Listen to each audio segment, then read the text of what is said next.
Donc ma question, c'est celle, entre guillemets, je disais, qui me touche moi, mais qui touche aussi toute une partie des musulmans, qui est, voilà, concrètement, il y a eu à un moment donné, donc pour pas le citer, on va dire le grand pope d'une certaine école musulmane. Oui. On a dit qu'on ne citait pas, mais bon. Hafizahullah. Moi je suis laïque. Qui a, entre guillemets, transformé, et je suis d'accord qu'il n'est pas le seul, il n'est pas le seul à l'avoir fait. Et l'affaire Salman Rushdie, quand même. Hein. Avant lui, a fait passer la fatwa, qui est comme donc l'avis juridique, qui a une portée symbolique dans la croyance musulmane populaire, a fait transformer un avis juridique en contrat d'assassinat. Est-ce que tout le monde voit de quoi je parle? Oui. Voilà. Pas besoin d'aller peut-être Pourquoi plus loin. ces filtres? Et moi je disais ce qui me gêne, c'est que des prédicateurs en France, bien connus, qui ont une certaine influence auprès des musulmans, ont non seulement exprimé leur accord donc, avec ce mode de pensée publiquement donc, devant l'auditoire musulman, mais aussi ont légitimé avec des liens politico-religieux.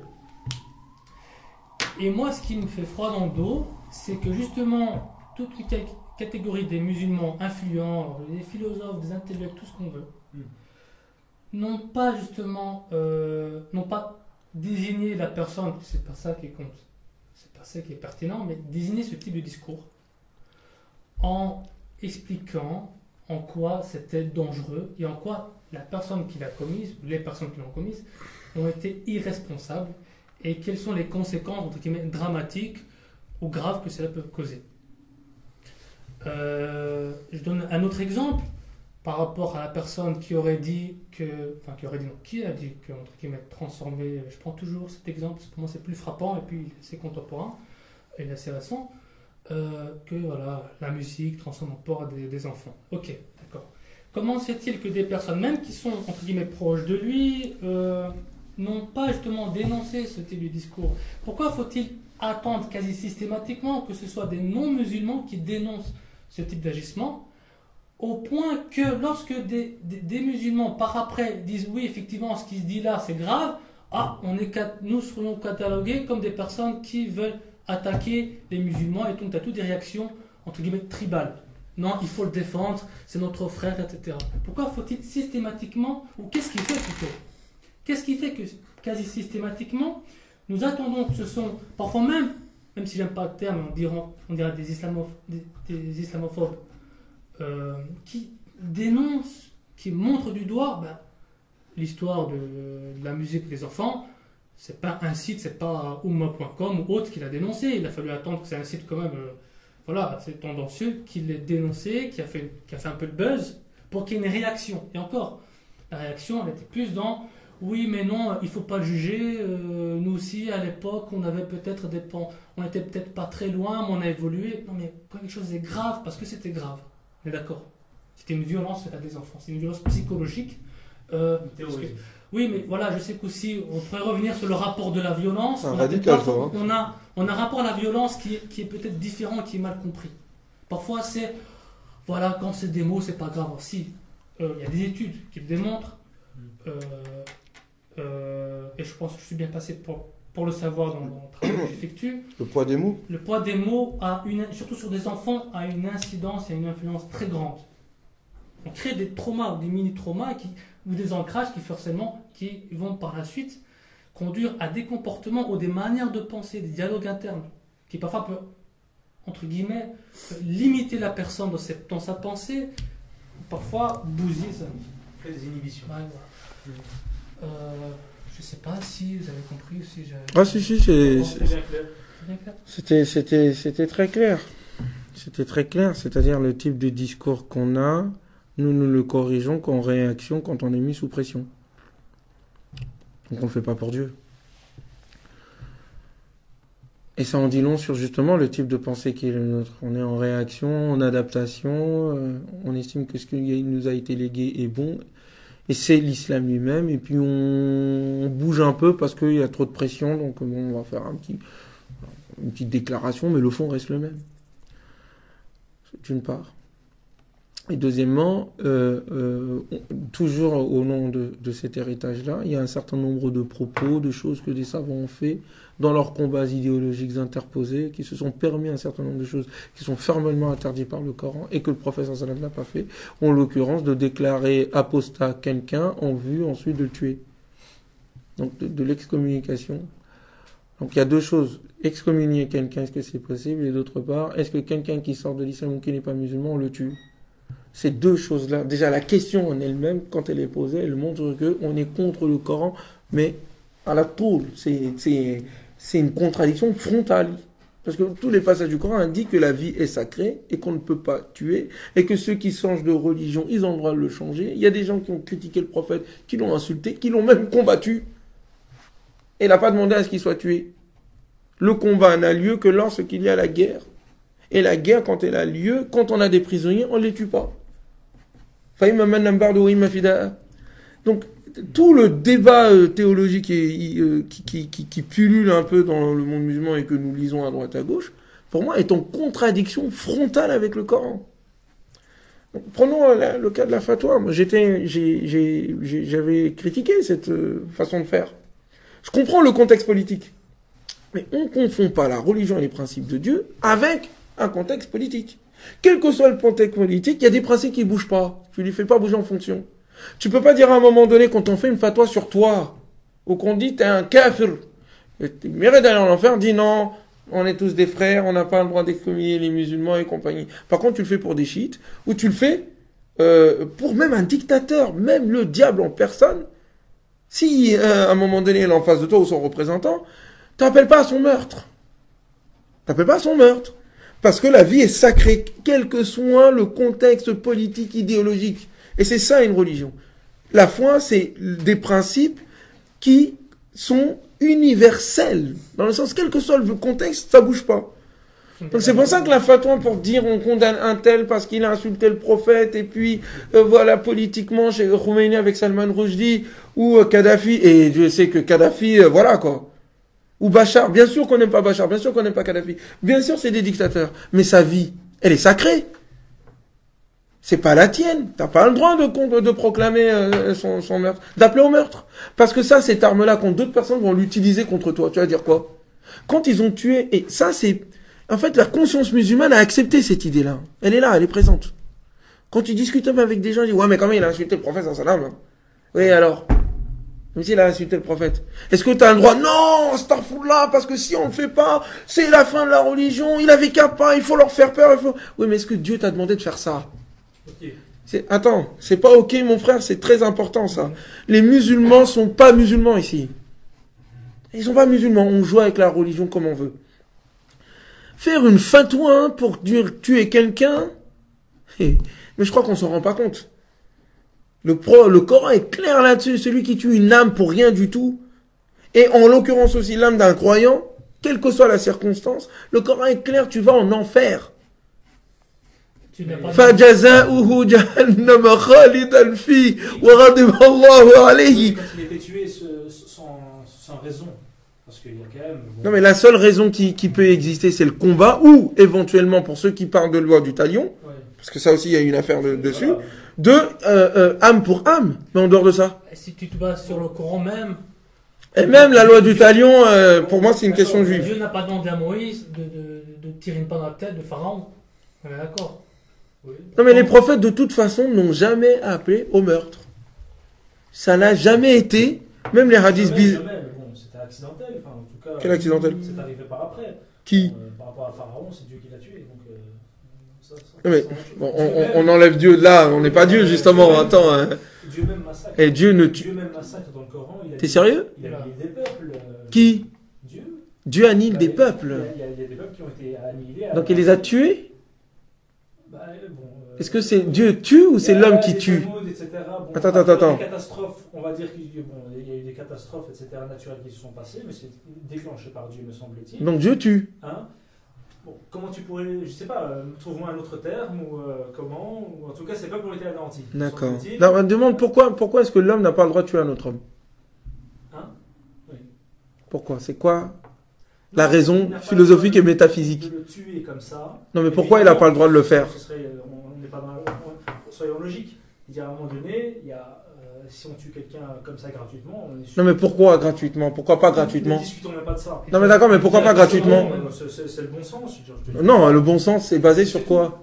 Pourquoi est-ce que fondamentalement, parce que quelqu'un il peut te dire aussi, moi mon bon sens dit que je vais te tuer, frère, et je vais le faire. Non, mais il faut qu'il y ait une règle à un moment qui dit, oh, on tue pas un humain. Pourquoi est-ce qu'on n'a pas le droit d'ôter la vie à un être humain?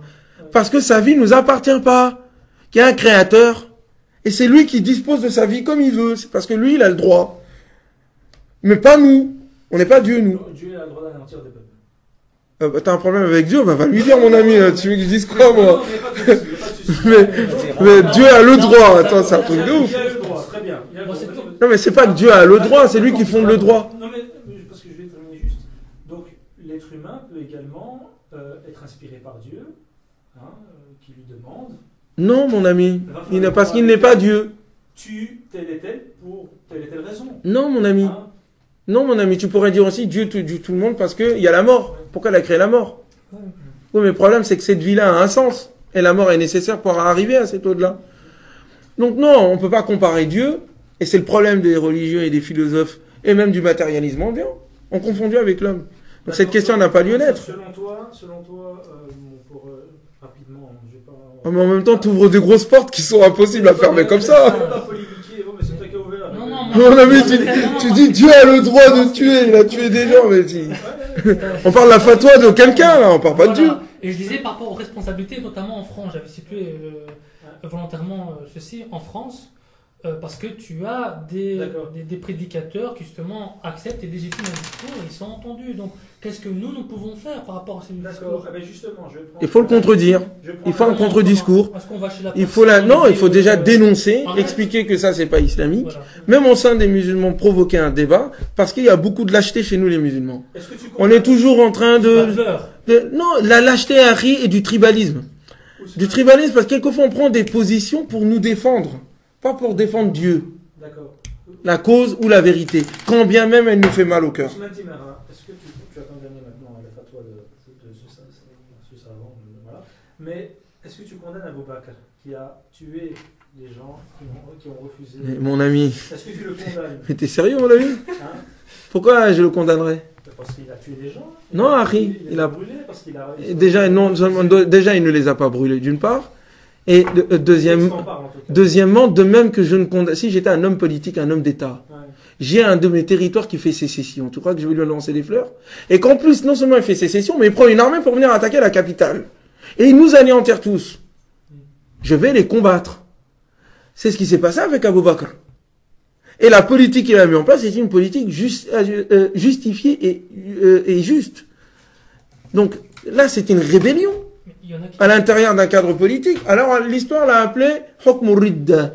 C'est l'histoire passée ensuite après qu'il a intitulé comme ça. Mais les raisons d'être profondes de ça, on les connaît. Ils ont dit on te donne plus la zakat à toi. Ah bon, pourquoi? On l'a donné à Mohamed. Mohamed est mort, ça y est, c'est fini. C'était leur choix. Pourquoi les tuer? Oui, c'est vrai. Mais en l'occurrence, on met en place ce qu'il y avait derrière. Pourquoi ils voulaient pas? Parce qu'après tout ce qui a suivi après, c'est des faux prophètes qui sont venus et qui ont dit Mohamed en fait c'était un roi. Et puis en fin de compte, c'est la révolte. Et puis on prend les armes pour aller attaquer Médine. Et ils sont pas restés tranquillement chez eux, les mecs qui ont dit qu'on donnait pas la zakat. Il y a des rébellions qui ont eu lieu en même temps. Donc on était là, c'était un processus de retour à la jahiliya. C'était un processus de restauration. Une contre-révolution, dans les termes politiques du terme. Donc en dirigeant éclairé, il a eu raison de le faire. En France ou en Belgique, vous voyez un territoire qui refuse de donner l'impôt. Ils ne vont même pas attendre que la personne puisse s'exprimer. C'est la prison tout de suite. Alors on a dit que l'opposition à l'époque d'Abou Bakr n'avait aucune intention d'attaquer Médine. Comment? L'opposition à l'époque, donc ceux qui refusent. Enfin, les guerres, elles ont eu lieu comment? Pourquoi est-ce qu'il y a eu des gens qui sont venus et qu'il y a eu des craintes même quand Oussama ibn Zayd est parti avec son armée et qu'on disait qu'il ne faut pas qu'elle parte parce qu'on est en danger, on va se faire encercler. Mais non, Ça, c'est pas on refait l'histoire, mais bon, là, on sort de... Parce qu'il y en a qui vont Mais- t'expliquer c'est- Après la femme de Malik Bounoua, que c'est l'histoire des gagnants. Ce sont des choses. Harry, c'est un sujet. Mais que- Harry, l'histoire est faite, tilka ummatun khatrala. Si vous voulez, quand on aura une machine à remonter le temps, on ira donner les conseils à Abou Bakr. Non, ce serait bien de Mais par contre- souligner, parce que c'est quand même des personnages sacrés, ou en tout cas qui ont été sacralisés à certains moments, ce serait bien aussi de les remettre en question et de les condamner. Non, il s'agit si pas jamais les... ils ont fauté. Avant de remettre en question, il faudrait comprendre ce qui s'est passé. Là, on est en train de faire une relecture de l'histoire qui n'a rien à voir avec l'histoire telle qu'elle est. Hypothétiquement, si c'était le cas, ce serait bien aussi. Non, mais je ne fais pas d'hypothétique. Je regarde des faits. Il y a quelqu'un qui a fait une fatwa pour dire, pour des raisons idéologiques et politiques, et il pensait, parce qu'il avait quand même une vision politique qui était, il faut soutenir ceux contre qui ces dictateurs sont en train de se battre. Il a dit, donc vous avez le droit de le tuer, je vous donne la permission. Allez-y. Il a voulu encourager. Je dis que politiquement, je comprends son geste, mais on n'utilise pas l'idéologie, une fatwa et la religion, non seulement pour rappeler au meurtre, ne serait-ce même que d'un dictateur d'une part, et deuxièmement, c'est pas comme ça qu'on soutient une révolution. Non, tu fais d'autres choses, c'est pas ton rôle. Si t'as pas de capacité politique de comprendre et d'analyser d'une part, et d'être fidèle au principe de l'islam, et pas au principe du musulmanisme qui te permet de faire des fatwas à géométrie variable quand tu veux, non, ça on fait pas ça. Il s'est quand même inspiré d'une parole du prophète disant que j'ai été envoyé pour... Cette parole est fausse. Hein, bon, elle est quand même dans Sahih Bukhari. Oui, bah elle est fausse. Bukhari, c'est pas le prophète. D'accord. Et donc critique du patrimoine, auquel peut-être il faudrait justement, inviter. Mais le prophète l'a pas fait. Et donc, il faut lire la sunna et l'héritage à l'aune du Coran et des vérités historiques que nous connaissons. Parce qu'à un moment donné, la déconstruction, elle va jusqu'à... En fait, le prophète Mohammed, c'était un sanguinaire. Attendez, mais c'est le monde à l'envers. Le prophète Mohammed... Non, mais c'est important parce que là, aujourd'hui, on est dans une forme de sous pression. Et enfin, dans cette pression, on a une lecture idéologique, mais à l'envers, quoi. Donc on était en train de défendre tout le patrimoine, et maintenant on est en train de dire, en fait, les ancêtres étaient tous des salopards. Et oh, calmez-vous, les gars. Non, mais... Donc, je suis désolé, il y a une civilisation brillante qui s'appelle... On peut quand même apporter une critique quand elle a lieu d'être. L'histoire n'est pas... Non, mais il faut faire des critiques qui soient justifiables et objectives. Là, on réécrit l'histoire. On réécrit l'histoire. À un moment donné, je disais ça à la mairie de Paris, on parle du prophète Mohammed. Je disais, attendez, mais quand même, il y a des faits historiques. Il a été expulsé de la Mecque. Quand il est parti à Médine, il est parti pourquoi? On l'a expulsé, on voulait le tuer. Qui est venu jusqu'à Médine les attaquer? Il y a eu des combats. Alors on pourra dire, ouais, mais tout ça, c'est des histoires, c'est fou. D'accord, mais invente pas une histoire qui vient de ta tête. Quand même les musulmans viennent en Espagne, parce qu'on parle des Futuhat. Je suis désolé, ce que je souhaite, c'est que d'un côté comme de l'autre, on arrête l'idéologie. Moi, je suis pas là pour protéger les Sahaba et compagnie, ils sont morts, que j'ai la récompense. M'en fiche, c'est pas ça qui m'intéresse. Mais je veux des faits historiques. Pourquoi est-ce qu'à un moment donné, ils sont partis en Espagne pour conquérir? Mais quand ils sont partis en conquête, ils étaient que quelques milliers sur une population de 8 millions en Espagne. Est-ce que ces quelques milliers auraient pu vaincre et envahir toute l'Espagne sans l'aide et le soutien des habitants? D'autant qu'on a des faits historiques, des historiens qui sont des spécialistes, qui montrent que non, en fin de compte, ils ont été appelés par les habitants pour descendre le pouvoir wisigoth dont ils en avaient assez. À l'intérieur de conflits idéologiques et religieux, notamment les arianistes, qui étaient contre le catholicisme romain, qui les avaient écrasés. Donc, attends. Donc, à un moment donné, les Futuhat, je dis pas que tout a été juste et rose, je dis pas ça. Mais de manière générale, le mouvement qui a eu lieu était dans un contexte de combat contre l'Empire romain. Et que le combat était mené contre les armées et jamais contre les populations. Ça, il faut le dire. C'était pas des sanguinaires, les gens. Est-ce qu'on peut à un moment donné dire que oui, il y a quand même eu les Abbassides et les Omeyyades en l'occurrence, qui ont utilisé idéologiquement pour essayer de conquérir? Oui, il y a eu ça. Mais de manière globale, cette civilisation-là, elle n'a pas massacré toute une religion. Elle n'a pas massacré toute une population. Alors, nous, les Africains, quand on est rentré en islam, c'est pas les armées musulmanes qui sont venues chez nous. L'Indonésie, qui est la population la plus importante d'islam, il n'y a aucune armée musulmane qui est partie là-bas. Donc, il faut rétablir les choses. Il faut critiquer, mais à bon escient. Il ne faut pas conserver, il faut dépasser et, à un moment donné, avoir une vision juste de la réalité. C'est juste ce que je veux. On fera peut-être une émission prochainement sur la question d'histoire en tant que telle. Et faire des fatwas pour tuer des gens, c'est haram. Merci. C'est dit. Le message est passé.